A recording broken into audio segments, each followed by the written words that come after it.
Welcome back, everyone. You know, mental health in children is getting worse, according to statistics. It is a crisis that many believe we need to grab a hold of now. The State of Pediatric Mental Health Report in America for this year found more than 2.7 million American children and teenagers are living with severe depression. 60% of that group receive no mental health treatment despite how they're feeling.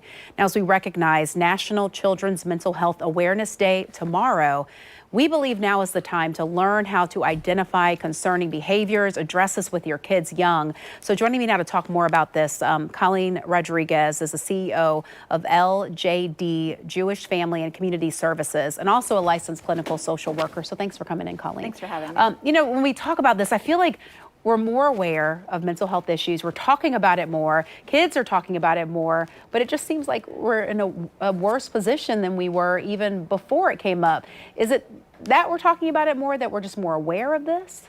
I think that we are more aware, and I'm glad we're trying to normalize mental health. We talk about physical health all the time without any concerns, and we need to be that comfortable talking about mental health.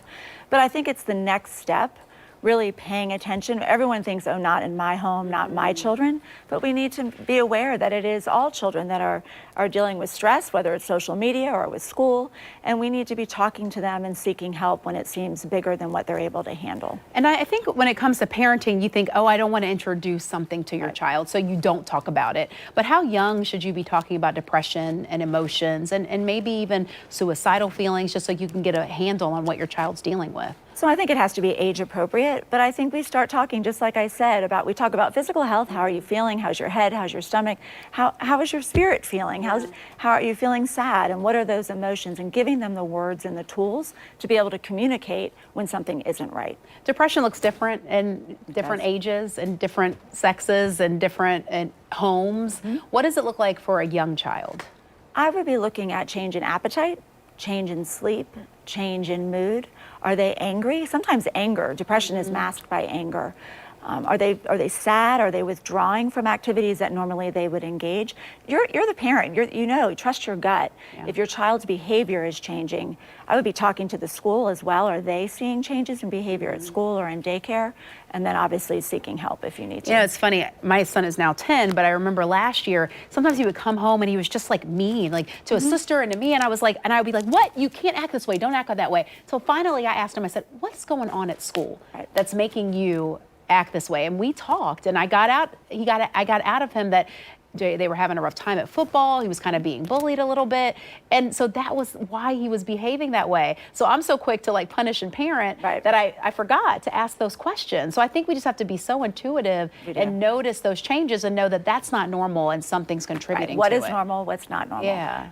And help us with those conversations, because for me, it took me a couple of days. So finally I was like, something's going on here. Right. I think it's just being honest and being truthful that you seem off. Something doesn't seem right with you. You know you can trust me. I'm your parent. I'll keep it between the two of us, but I'm worried about you, and we need to talk about this. And usually not face to face. You're better off in the car usually. Yeah, I know. They tell everything. I mean, I'm surprised at what I can get out of them when we're in the car. Go outside, toss the ball around, get in the pool. And then it'll pour out. I love it, because sometimes my daughter's younger and she'll start talking over me and he's like, stop talking, Mommy's talking, which I really appreciate. What about, we talk about suicide and, I don't know. I mean, it's such a hard one, because it is something that you need to normalize that as well, I should say. The statistics are alarming. I mean, I think the Academy of Pediatrics most recently put out about 8% of adolescents have attempted suicide. Mm-hmm. So it's a real threat. And again, it takes conversation, it takes paying attention, really being in tune with what's going on with your child. And if at any point you have concern, taking action. Yeah, and let me just quickly talk about resources, because I know parents that feel like they don't necessarily have them. Maybe it's insurance, maybe it's something, but where can parents go to get help? Several options. If it's an immediate threat, if you feel like your child's in danger right now, you need to either call 911 or take them to the emergency room. Mm-hmm. There's also a suicide crisis line, 988, that you can call. I would talk to your pediatrician if you don't think it's an immediate. Mm-hmm. Jewish Family and Community Services, of course, has therapists on site, both in schools and in the office. Right. And your school counselor is an option. And your pediatrician, again, I would say, reaching out to say, who can I seek help from? Yeah, and don't be afraid. I mean, I think the school is a great resource because Absolutely. they've raised the funding for counselors and they are available to all of our students. So don't be worried about the stigma. Clearly, it is a bigger problem than we like to admit here in this country. So again, get the help that you need. Absolutely. Colleen, thanks for coming in. Thanks for having me.